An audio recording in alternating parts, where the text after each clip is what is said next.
and welcome to Empower Together. I'm your host, Desiree Parker, and today I am super excited to have with me Anouk Briere-Godbout. And I did okay with the name, right?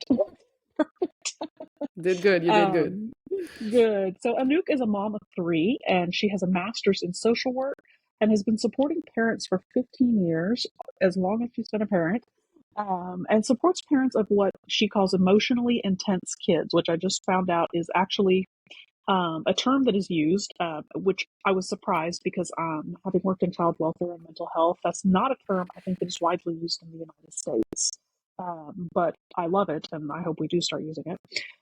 So she supports parents that have emotionally intense kids for whom nothing really in like general parenting advice seems to work. So they feel more confident in trying new things and different things that fit their kids' needs better. So thank you for being here so much, Anouk. I think this is going to be a really good conversation because having an emotionally intense child myself, knowing so many people who do, I think it's really important what you're doing. So, um, maybe you can start off by just telling people what would be considered an emotionally intense child, how you would define or how literature would define emotionally intense child. Because, like I said, I don't think the United States really uses that. Thank you for having me first. So yeah, I agree with you that I don't think it's like a university term. It's not like official term. I've seen it Mm-hmm. used. I'm not the only one using it, but it's not Mm-hmm. something that's very common also. But the way I describe emotionally intense is basically any child that reacts more than one would be expected, like age appropriately expected, if you want. Mm-hmm. What's different than the norm, and I'm using air quotes because I don't really love norms. I Yeah, what definitely is consider normal? this something that doesn't really exist, but yeah, I Yes. would say is different than one's society, because that's what norm is, what society would expect the kid's reaction would be in any given situation. And any kid can react more intensely sometimes, but emotionally intense kids react more intensely, not all the time, but often. And it's not like once a week, it's most likely than not every day and often Mhm. many times a day. So that's how I would define those kids in more a bit more details.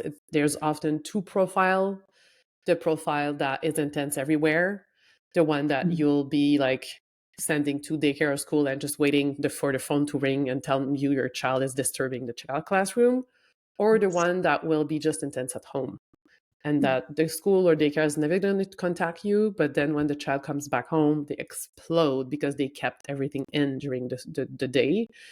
And then in any situation you're judged, because in the first one you're judged for being the bad parents with the bad kids, and in the other situation you're judged because, well, everything's good everywhere but home, you must be the problem, so you never Mhm. win basically. But it's Yes. not the case, you're not the problem. Yes. I definitely understand that.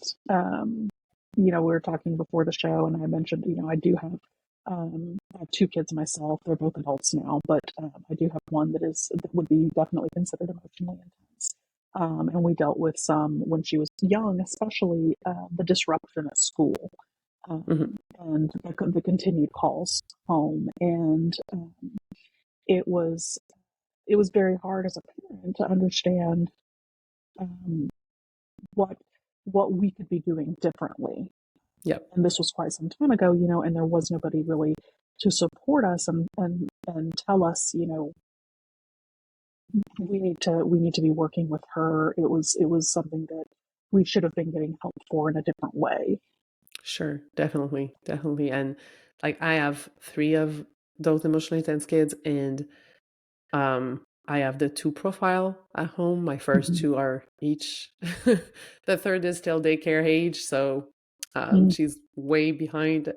But I'm pretty sure she's gonna be the first kind. Yeah. But yeah, it's definitely something that's hard, and even harder because we feel we're the problem. Like we're made Yes. feel bad society, and we feel that way. Like, and we're trying hard, like really hard. And lots of people, and I will say because I've seen it, lots of professionals that are supposed to support us are still putting the blame on the parents, most likely because they feel like they don't have any idea how to help us. So when they don't know, they put us the blame back to us. So it's often very hard. And I've seen that with like so many. It's not diagnosis specific. Yes, there's some profile like neurodivergent child, like autism, ADHD, learning disability. Like lots of neurodivergent child will fall on the in that definition, but child with anxiety, child with trauma, and any other mental health might definitely be in that. And some kids will just not have any diagnosis at all in their life, but will still be intense and highly sensitive child. Like there's lots of different reasons why a child might fall under that definition of emotionally intense. And that's why I'm going with that term instead of something diagnosis specific, because I think lots of the time we don't necessarily have a diagnosis yet. Like you were Yes. saying, like we don't necessarily know what's happening with our child, or the diagnosis that we have is not really explain everything that's happening, or the support that we're getting is not really helping, even if it's diagnosis specific. So it's not diagnosis specific. It's really how we are living it as a parent, as a family, and how the child is living it, basically. Yeah. And Definitely. it's really different than a child that will do a what I call a controlled tantrum, like being like stomping on the floor and saying, I want this, I want this, I want this repeatedly. That's not an emotionally intense child. It's just a child doing a tantrum because it wants A something. child. Yes. Yeah, it's just being a child, at some age, it's just normal. But the child that will just melt on the floor and cry, and like that's an emotionally intense child because they're not in control at all of what is happening. And that's the most difference that people don't get, is that the child's not doing it on purpose. You cannot give consequences to what's happening because they don't control it, and the consequence will most likely make things worse than the opposite, because it's just adding to the fuel to the fire, because they're just feeling just worse if you're giving consequences, which is most of the time what we've been told to do. And the more consequences, like generally accepted, like what we expect to be the consequences, the hardest it's going to be, especially if we give consequences while the child is completely like in meltdown and in uncontrolled with what's happening. That totally makes sense. So in the work you do, so you work with parents for the most part. I know you have mentioned before that you have done some research on going from a more empowering, going for a more empowering model than what you mentioned as like a forced autonomy. And I thought that was a really interesting concept as well, because we talked about there not being really an English translation for that. We don't have in the US at least a concept of forced autonomy. It's like I said, it's more, you just get thrown out there and you get screwed into being an adult. It's just yes, without really understanding a lot of times how to navigate the world. And sometimes people are better prepared for that than others. But sure. especially, I would think an emotionally intense child, they are definitely not as prepared for something like that. So how is that something that you work with, or what kind of research have you done on that? My master's was like, I used a frame of empowerment to analyze the subject of my master's degree. So my subject was the transition from a couple to being parents when the first child is born.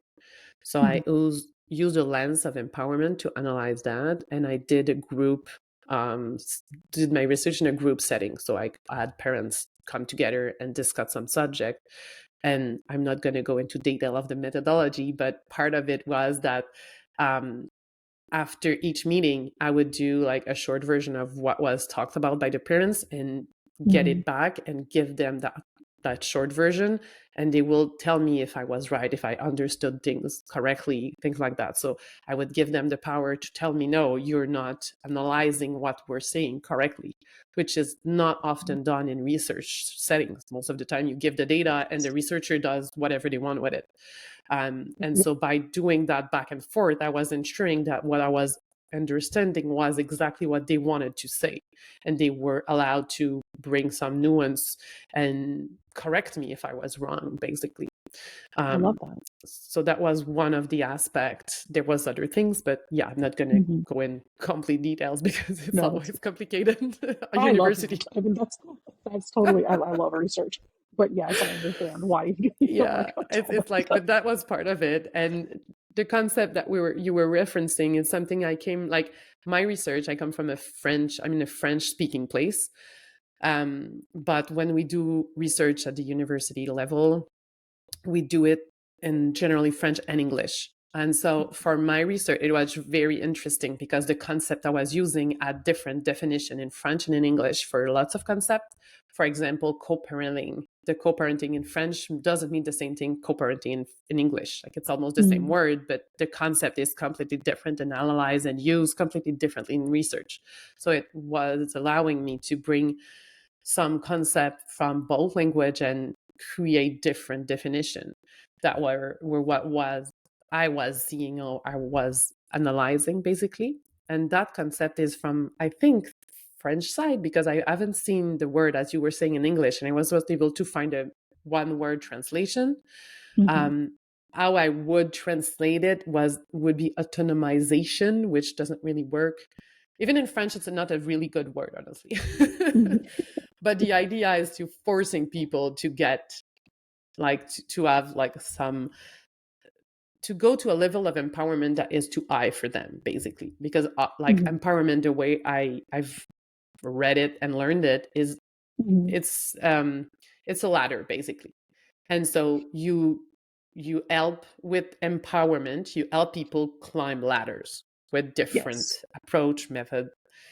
But that idea of forced empowerment, if you want, is to force people to step from the first ladder to the top of the ladder without climbing the steps. And so, as you said, you're screwed because you go up, you don't have the tool to stay there, and just you fall back Yes. down, probably even lower than you were before. So Yeah. that's basically how you can illustrate forced empowerment. It doesn't work because it's forcing people to go too fast, too far, without the tools and support that they need. And it applies, yes, to kids, but it applies to anybody.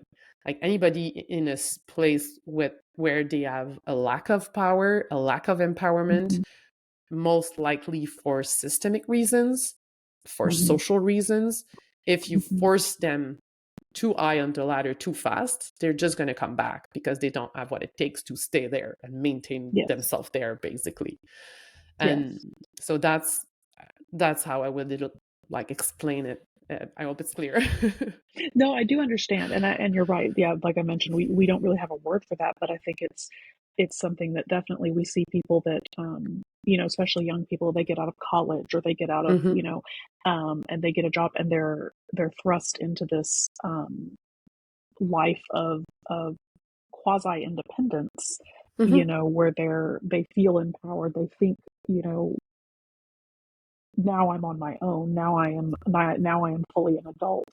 And I'm going to be supporting myself completely, and I'm going to be, living this adult lifestyle. But reality comes in, and the job market is not conducive to a job that can support you independently, really. Yeah. And the college degree that you've just spent all this time and money working on is not worth what it used to be. So you don't get a job paying what you were hoping for, and that empowerment that you were hoping to have, that independence and autonomy that you were hoping to have and expecting to have, doesn't materialize. No. And people end up having to move back in with parents, or end up with roommates rather than living on their own. I know at least here in the States, there's a whole generation of people now that aren't purchasing their own homes, because they Mm-hmm. just can't afford it. And that Mm-hmm. used to be something that was just a progression of adulthood. Yeah. And it's not Yeah. anymore. Definitely. And it's like it applies to so many level. Like we can start with even parents of young children. Sometimes we're told, for example, to advocate for a child. Like that's Hmm. good, but what does that mean? How do we do Yes. that? Like it's a lot to put on parents' shoulder to tell them to advocate for their child's need when they don't even sometimes have the tools to understand their child.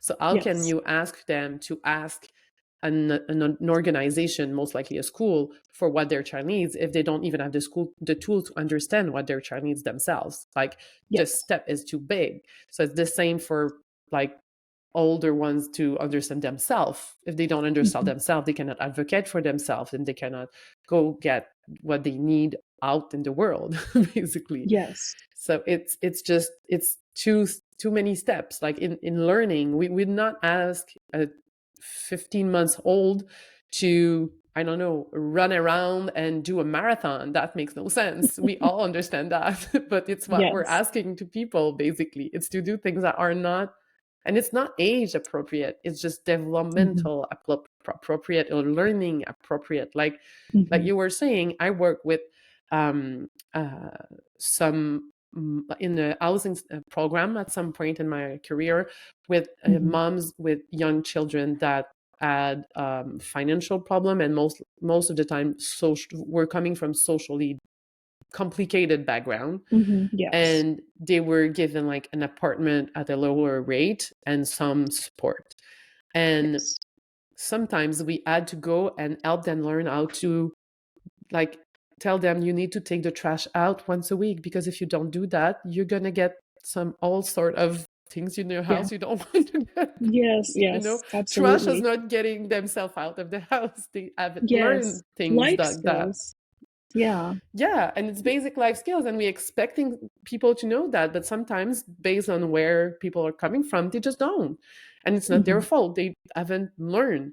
So if you throw them out in the world and they're lagging those skills, they won't be able to do that, and they won't succeed, and they will fall, and their self-esteem will suffer highly Yes. from that. And that applies to anybody in any stage and any moments of life. I worked in a program where we support young mom that were really isolated. And I wasn't when I was in that program, I was an intern, and my supervisor, she had a very great image. She was like, we take care of the mother so she can then can take care of her child. So we Yes. treat her, we pamper her as much as we can, because she didn't receive that in her life like Hmm. previously as a Yeah. child, and she needs to be treated basically like a child temporarily to be able then Yes. to give that to her own child. And Hmm. sometimes that goes against what we call empowerment, because we feel that it's treating people like kids is not empowering them. But no, it's giving them what they need to be able to go to the next steps. And it's Yeah. different for everyone. Yeah. It is. It's very individual.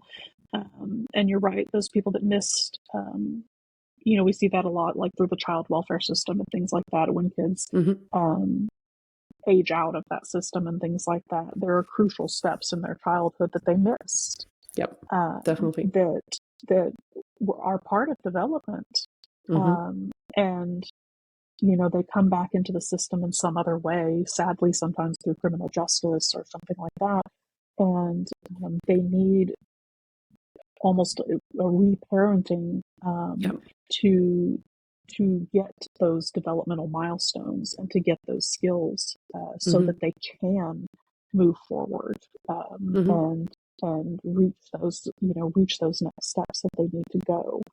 Um, so I'm definitely interested in how you do that with parents, because I know as a parent myself, advocating for a child through a school district. I mean, these are huge government administrative systems, and it can be very intimidating just to even know, who do I go to? And then there's usually paperwork that has to be filled out. And um, there's a lot of, well, you're in the wrong department. You need to go to this. Well, you have to do this to qualify. Well, you have to, and it's overwhelming for a lot of Yep. people, Yep. and so how do you work with people to help them learn to advocate and empower, you know, themselves to help their children? I would say the first step is always to realize that we're not at fault. Like, this is the first step. Again, it's a ladder. So as long as we think we're the problem, it's Mm-hmm. pointless to try to advocate for anything because we think we're the problem, and we're not going to be able to do anything. So the first step, and that's the big one, is to help parents understand they're not the problem. That's what's happening is just a fact that the child is that way. And that the Mm-hmm. child, again, same thing, it's not the child's fault. The child is not trying to make anybody's life bad and worse than Yeah. anything. It's just Yes. how they are. They're trying hard. They're trying probably harder than most other kids, the same way parents with kids with any kind of special needs is trying harder than most parents is, like Yeah. the parents with no kids with special needs. So the first step, that's the first step, is to realizing that we are in a situation that we have little control over sometimes. Yes. And that we're not, like, there's no reason to feel guilty or shame in that situation because we're doing our best. And when I say That's that, so always I important. want to nuance that some days we're not doing perfect. Like, we're not, our best doesn't mean perfect. Yes. And That's our best is not the same every day. Like, sometimes I can do better than that's others. you're so right. We do the best we can with what we are capable of in that moment. Exactly. Like right And now, I have a that's cold, and my best is definitely not as good as it can be when I don't. very true. Very true. And that's true for lots of different things. So we do our Yes. best in the situation we're in right now, this Yes. day. Absolutely. So Absolutely. that's really And the that can be a first hard step. thing to learn. Yes, and that sometimes can take years to learn. Like, seriously, it can take years to understand we're not the problem and to accept Yeah. that and to let go of the control and often of our expectation of what our kids will be, of what our kids like life is going to be, what their Yeah. school experience is going to be. There's a lot of expectation, and like Mm-hmm. often we feel that we're failing at parenting, but in fact we're failing at our expectation of what parenting should be, Mm, of what our kids should be. that's good. So That's that's important. like the first thing, is to accept where we are at and that what's Mm-hmm. happening is not entirely in our control, which That's is so huge. important. Yes, it is. It is. It Yeah. really is.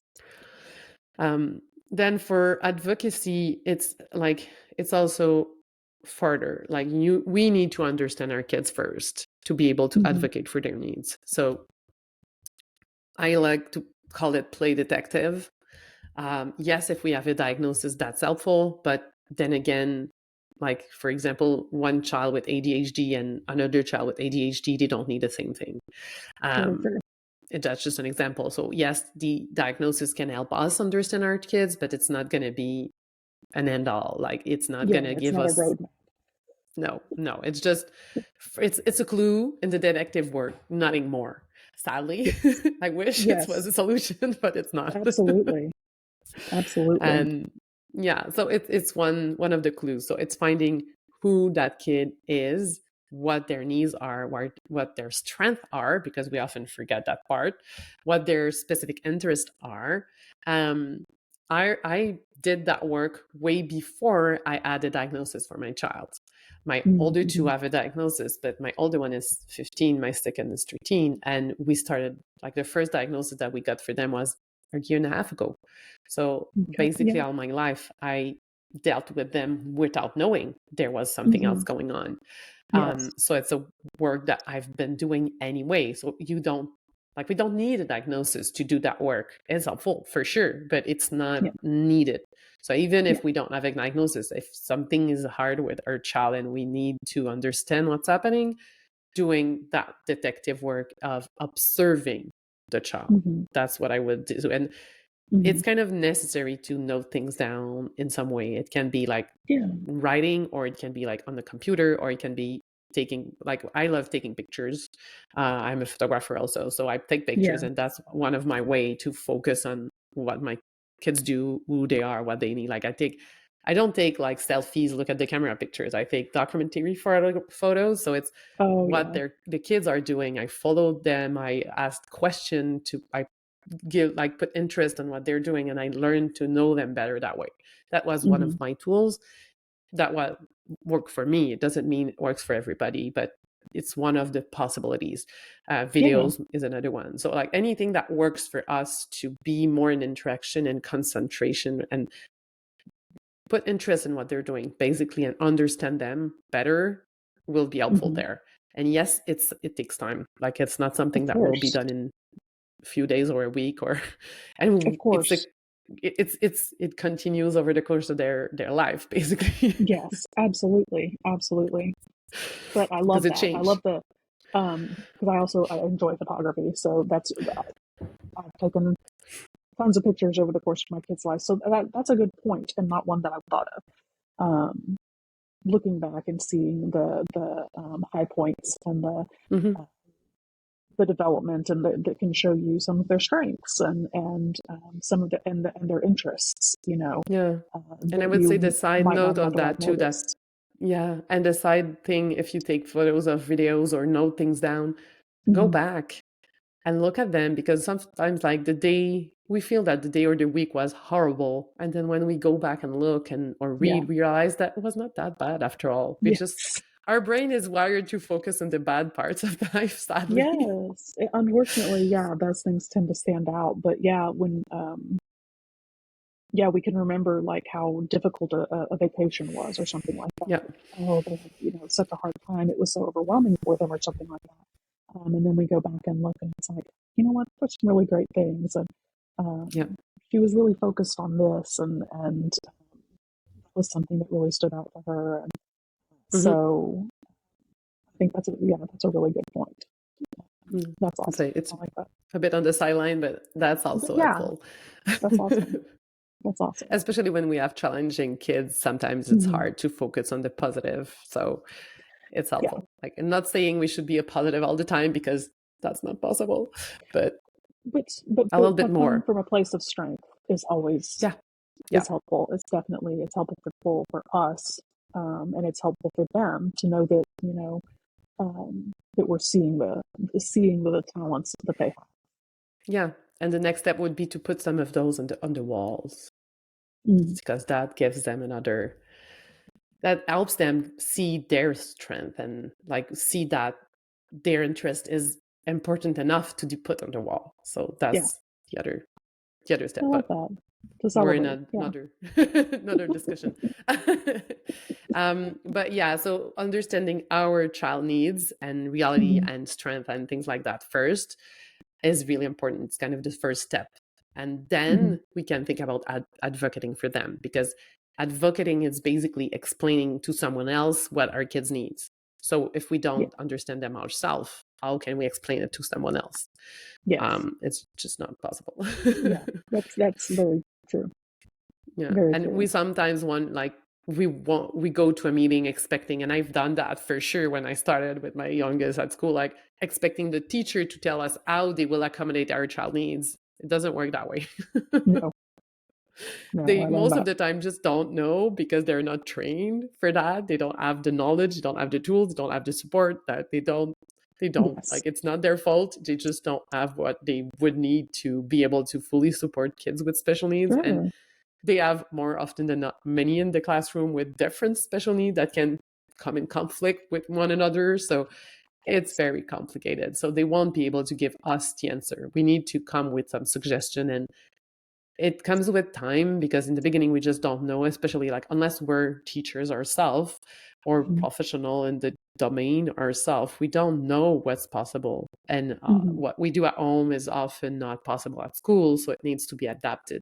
With time, we start to learn more.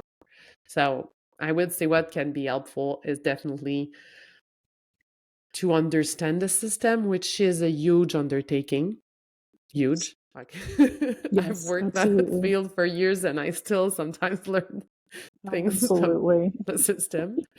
And I will never try to advocate and or support. Like I can help people understand how to advocate, but to support someone to advocate like concretely in their school, you need to be local and you need to know the system locally because it's different in every places, and you need to know what are the next step if the first step doesn't work, and what are the different resources that are available. And even like I've worked in enough different places to know that some school system, even if the same city, some school Hmm. have not the same like You're right. possibilities than others. Yes. And there's lots of differences. And like school transport is a big thing. And I have no Yes. idea how it works in the US, but here it's different from one city to the next. But from one city I was in, it was all dealt with by private people. So it was like a contract giving out to private people. So the school bus were not under the school jurisdiction. So if you had a problem with that, it was completely other people you had to talk to. And it was a private company, even if your school was in the public system. So it's Mm, completely different. So it's lots of things to think about and lots of people to yes. talk to, basically. Yes. A lot And of if you moving don't parts. know, you're lost. Like it's super complicated. Yeah, So absolutely. Yeah. if you don't understand the system, I always encourage to find someone that can help you in that process. Like here, it will be social worker or community worker most of the time that Hmm. will help. If the child has a diagnosis, often the like diagnosis related organization can do some of that work too because they know what's possible for that specific diagnosis. Hmm. Um, but I always encourage if you can find someone to help you with Yes. understanding your specific system where you are, it's really, really helpful because it's really difficult to understand on your own. Yes, it is. And that's, I know here, at least locally for me in Texas, school districts generally do have somebody who is an advocate, in the district, Hmm. but you have to know to look for them and know to ask for Exactly. them. Yeah. So if you don't, a lot of people don't necessarily know that those people exist. Hmm. Hmm. And so knowing that, there is somebody, even um, there's a homeless advocate, in school districts. There's there are special needs advocates, things like that. But you need to know what you're asking for. You need to Yeah. know who Yeah. you're asking for, because a lot of times it's not just going to be offered to you. No, no. You need to ask, and you need to understand the system to be able to understand the systems, which makes no sense. Yes, yes, yes. And I feel like Um, often that's what's helpful is to know other parents who've been through that before you. So not staying alone with what's happening is a big one too. Like asking other parents, talking about what's happening to people, because that's why shame and blame is the first step. Because as long as we're there, yeah, we won't talk about it with other parents. We need yes, to be able to like share our experience to go to asking for help. And that's also yes. like something to learn. Asking for help is often hard. Yes, I think that's a big part of it too, like you mentioned, and it's important to have support from other people to understand, like you said, that Yes. they're not alone, and just to have people to talk to. Hmm. When you're having a hard day or when you're having a particularly difficult, you know, incident, maybe with your own child or something like that. It Yeah. helps to know that there are other people out there that are dealing with the same thing, and like you said, that maybe have navigated the system before, Hmm. and can help you and can refer you to the right people. Yeah. Um, That can help you like navigate and at least yeah, go to the first step that you might not know exists. And yes, yeah, knowing that there's people out there that you can reach out to when you feel judged, because you'll still, even if you work hard on not feeling that shame, you're gonna make others are gonna make you feel like yes, that because yes, society would judge, especially the kids that are just acting out at home. It's one thing, But the Yeah. ones that are acting out in public, it's Yes. another thing. You Like get in looks and you. yes, lots of the time. And like I was mostly with family and at home all summer, and we went back Mhm. for like administration day for my older ones at high school, and I had my little 4-year-old, most likely that will get an ADHD diagnosis when he's older. And I Yes, got all of those looks, because she's not able to stay in line for 20 minutes without I understand. losing her mind. And I was like making her twirl and jumping her in there. Like at some point, I'm like, I cannot do it anymore, but you No, I have no understand. choice. My little one would be standing on her head in most circumstances. And I was Like very it's, fortunate that she went to a preschool that, was very accommodating of that. They were like, hey, she can, do somersaults in the corner, but she's listening, you know, mm-hmm, she's, mm-hmm. she's learning whatever she's doing, but it wasn't the same when she got to then public school. No, That no, was but very like, different. and other parents around, and you see those parents with their kids super calm, not moving, and you're like, you just don't get it. Yeah. You're like, this is all the time. This is all the time, Fritz.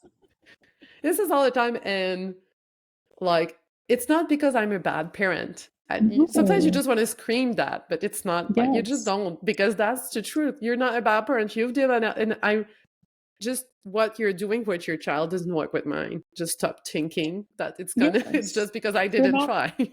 the kids are all different, and that sweet kid that was a little, somersaulter all the time is in college now, and she moves. She just can't stop moving.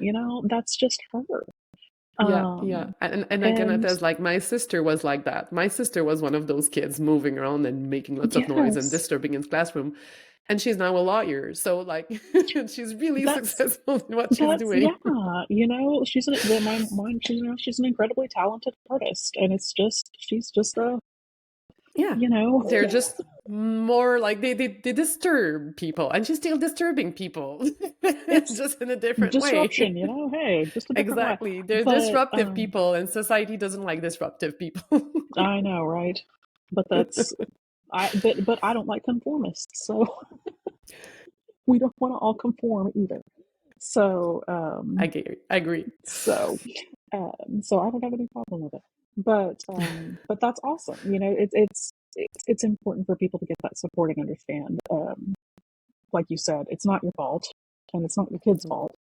Um, you need to learn about your kids so that you know what they need, Mm-hmm. because you can't communicate what they need if you don't know what they need and And don't understand that's them. like essential to support them at home too anyway. Like Yes. if you understand what they need, you because often we feel with emotionally intense kids, we feel that it's random, like Mhm. they're bursting out of nowhere. But most often than not, it's because it's multifactorial. It's not Yeah. one thing that's triggering them. It's because there was that, this, and this, and then suddenly something is just one thing too much. But Yes. if we don't know what are triggering them, we cannot anticipate for those moments. Like when I went Yeah. with my daughter in that place, I knew that we had some wait time, and I knew that I anticipated that it would be hard. And I was okay, what I'm gonna do so she can wait, less like disturbing, Yeah. because otherwise she's just gonna run away. Like Yeah. that's the reality. And I've known some kids that can put themselves in danger that way because Yes. they just cannot stay still. Yes. And it's very, very hard. So if you can anticipate for some of those triggers, you know what's hard for those kids, Yeah. and you see them and you're like, okay, that happened, that okay, I know the outburst is coming, Yeah. Yeah. how can I help Absolutely. the kids calm down before it's coming? And it's still going to come sometimes. Like we're not going to Of be able to course. control them all. That's not realistic, but No. we at least are going to be able to know that they're coming more often than if we don't Yes. know our kids as much. Yeah. It's not magic, it's not making No. things disappear, but it's making things more easy to deal with, I Yes. would say. So it's empowering you as a parent to help empower Yep. your child. Yep. Because honestly, the child feels more successful too Yeah. when they're able to be in control No, more. definitely. Definitely. They don't love Yeah. being out of control, but they No. just But they can't help it. No, it's physical. Like it's the same as, are you going to blame a child because they're coughing? Never. Yeah. Like it's Yeah. not their fault. They're coughing because they had the cold or flu or anything, or they have asthma, or you're not going to blame the child for that. But it's the Yeah. same. Like a Yeah. child that is like their nervous system is out of control. You don't Yes. control their reaction more than someone who's coughing. But we, Yes. for some reason, blame the child or the parent, that we would not blame the child for For a coughing. physical, We might blame the parent, but that's illness. another story. But that's but yeah, you're right. For a uh, emotional dysregulation, Mhm. we get the parent gets blamed or the child gets labeled or something like that. But Yeah. it's not the same as if it was like a physical, illness or something like that. Yeah. So Yeah. We would not blame a that's child for being in a wheelchair and not being able to do something for that reason, but because it's yeah. invisible. And I mean, I don't want to dismiss their specific struggle. There's Oh also like the no, word is not adapted at all, and there's other problem, and some people are still blaming them for that, some things. of But course. when the problem is not visible for people, when it's not physical, Hmm. we will most easily blame than when it's physical, because we've Yeah. been used to see the physical health, the Hmm. physical, like as normal and not under our control, which Yeah. emotional we feel is under our control, which Yes. is not really the case. Not necessarily. No, absolutely. Certainly not as children. Certainly not as children. No. And They even just like don't. the 2 years old temper tantrum that we see so often and talk about so often, not a temper tantrum of a 2 years old is under the 2-year-old control. Like they do that because they feel out of control. They feel out of Yes. power. They want to Yes. do things they're not able to, and it frustrates them to no end. That Yes. they're not Yeah. controlling that tantrum. They're not They have doing that to no. annoy us or control us or manipulate us. They're doing that because they're out of control. They have lost control themselves. Yeah, Yeah. Yeah. absolutely. So I think that's, definitely an important distinction. So, Yeah. And having um, the tools to get back that control is super empowering, as you're yes, saying. 100%. I love that. So where can people find out more about what you're doing, and how you can help them? I also have a podcast that's called Awesome. Parenting the Intensity, I will put the all link to about. that in the notes. And my website is, my company is Family Moments. The website is familymoments.ca, and I have a page with everything that I do, free and paid too, so people can check everything I have to offer to support them on Awesome. I'll there share that as too. well. So Awesome. I would say that's the best way to reach me, is through those. I have Instagram accounts for both. My Instagram for my company is the French version, so it's a bit complicated, but the link is on the website. No problem.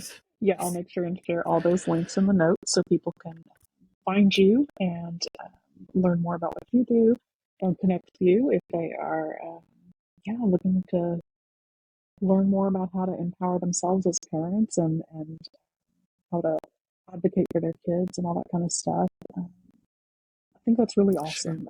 As like I said, as a parent who's uh, dealt with emotionally intense children, I think it's something that's very much needed.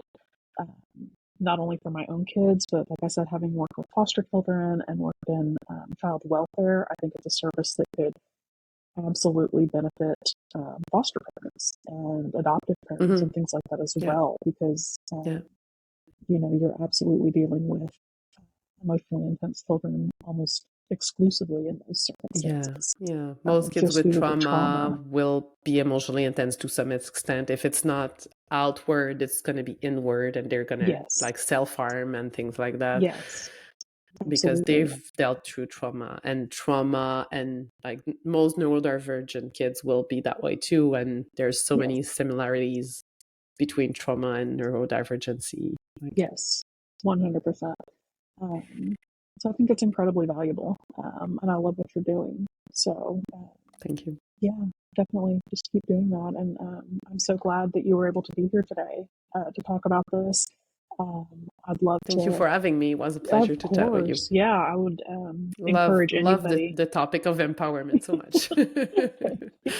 Yeah, me too. It's I love being able to empower other people to you know choose their own lives and make them have them take better steps and make better choices for themselves and their families. And I love that you're doing that. So um, thank you for being here, Anouk, and Thank you. thank you everybody for tuning in. This is Desiree Parker, and this is Empower Together. Have a great day.